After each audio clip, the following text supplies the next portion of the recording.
चौथा अध्याय।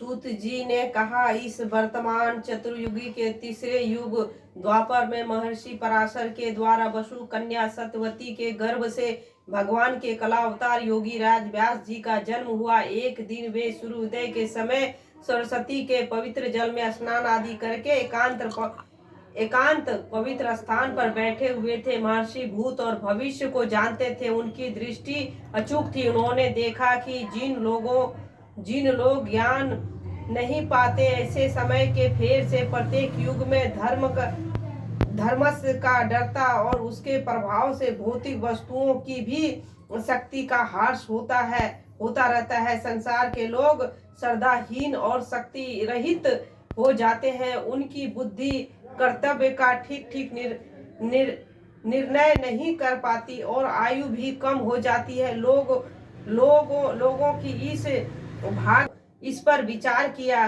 उन्होंने सोचा कि वेदोक्ता चतुर्होत्र कर्म लोगों का हृदय शुद्ध करने वाला है। इस दृष्टि से यज्ञों का विस्तार करने के लिए उन्होंने एक ही वेद 4 विभाग कर दिया।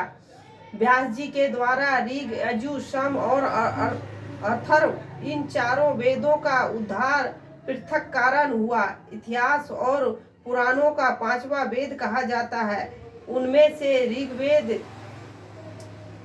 ऋग्वेद के सामगान के विद्वान जैमिनी एवं यजुर्वेद के एकमात्र संतक वैशंपायन हुए।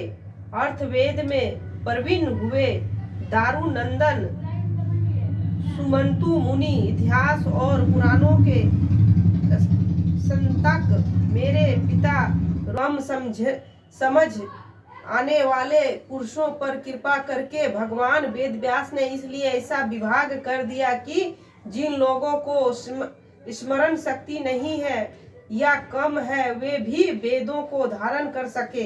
स्त्री, शूद्र और पतित वे जाति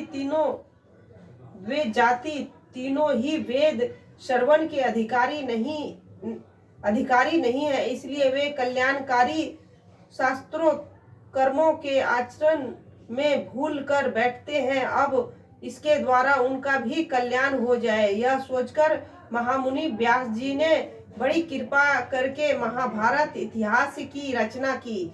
शौनकादि ऋषियों यद्यपि व्यास जी इस प्रकार अपनी पूरी शक्ति से सदा सर्वदा प्राणियों की कल्याण में ही लगे रहे, अथापि उनके हृदय को संतोष नहीं हुआ। उनका मन कुछ खिन्न सा हो गया।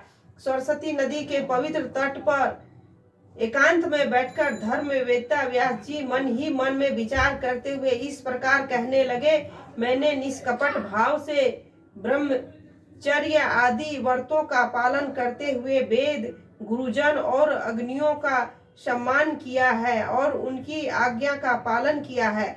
महाभारत की रचना के बहाने मैंने वेद के अर्थ को खोल दिया है, जिससे स्त्री, शूद्र आदि भी अपने अपने धर्म कर्म का ज्ञान प्राप्त कर लेते हैं। यद्यपि मैं ब्रह्म तेज से संपन्न एवं समर्थ हूँ, तथापि मेरा हृदय कुछ अपूर्ण काम सा जान पड़ता है। अवश्य ही अब तक मैंने भगवान को प्राप्त करने वाले धर्मों का प्राय निरूपण नहीं किया है।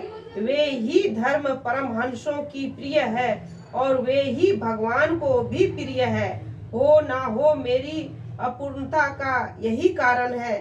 श्री कृष्ण दैवीय पायन व्यास इस प्रकार अपने को अपूर्ण सा मानकर जब खिन्न हो रहे थे, उसी समय पूर्वोत्तक आश्रम पर देवर्षि नारद जी आ पहुंचे। उन्हें आया देखकर व्यास जी तुरंत खड़े हो गए। उन्होंने देवताओं के द्वारा सम्मानित देवर्षि नारद जी की विधि पूर्वक पूजा की।